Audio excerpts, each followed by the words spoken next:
Dear students, आज हम discuss कर रहे हैं transfer nomination and transmission of shares का सेकंड पार्ट। और इस सेकंड पार्ट में हम डिस्कस करेंगे provisions regarding transfer of shares. Transfer of shares का आप यहाँ पे सीधा सीधा मीनिंग ये मान लीजिए कि यहाँ पर स्वामित्व का हस्तांतरण हो रहा है। और स्वामित्व का जब हस्तांतरण होता है तो जहाँ जहाँ पर भी वो अंश का रिकॉर्ड रखा गया है, उस शेयर का रिकॉर्ड रखा गया है, वहाँ वहाँ इंटीमेशन सूचना होनी चाहिए कि अब इसका हस्तांतरण हो रहा है। तो जब कोई अंश किसी डिपॉजिटरी में है, डिपॉजिटरी का यहाँ पे मीनिंग एक फैसिलिटेटर आप यहाँ पर समझ लीजिए, क्योंकि जो डिपॉजिटरी है उसके अपने फंक्शंस हैं, वो एक इंडिपेंडेंट ऑर्गेनाइजेशन है, तो उसके बारे में कभी बाद में चर्चा की जाएगी। लेकिन डिपॉजिटरी एक इंटरमीडियरी है जो ओनर है और जो कंपनी है उसके बीच के। अब क्योंकि स्वामित्व का हस्तांतरण हो रहा है तो यहाँ पर एक एप्लीकेशन फॉर्मेट है फॉर्म नंबर SH4 का, उसको हम ट्रांसफ़र फॉर्म या फिर ट्रांसफ़र डीड भी कहते हैं। तो उसमें पूरे पर्टिकुलर्स फिल करने होते हैं।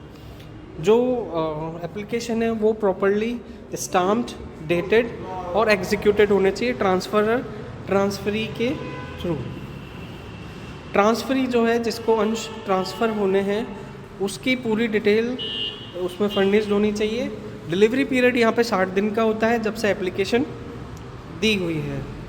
जो डिलीवरी होगी वो सर्टिफिकेट के साथ होगी। कंपनी को ये पता होना चाहिए कि अभी स्वामी कौन है, ओनरशिप किसके पास है, और अब वो जो ओनरशिप है वो किसको ट्रांसफ़र की जा रही है।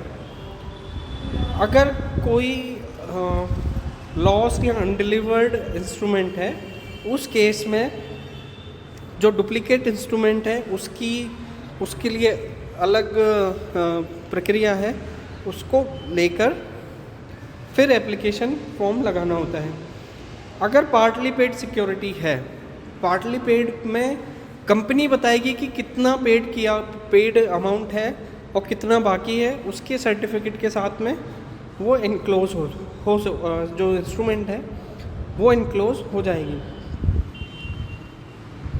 Transfer of security disease person है तो यहाँ पर नॉमिनी का जो क्लॉज है वो काम करेगा। यहाँ पर पनिशमेंट का भी एक प्रोविज़न है, और जो लाइबिलिटी है डिपॉजिटरी की वो डिलीवरी की लाइबिलिटी होती है।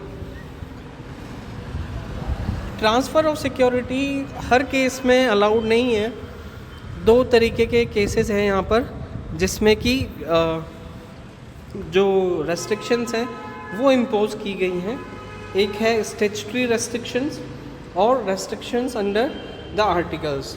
स्टैट्यूटरी जो रेस्ट्रिक्शंस हैं वो कंपनीज़ एक्ट 2013 में गिवन है।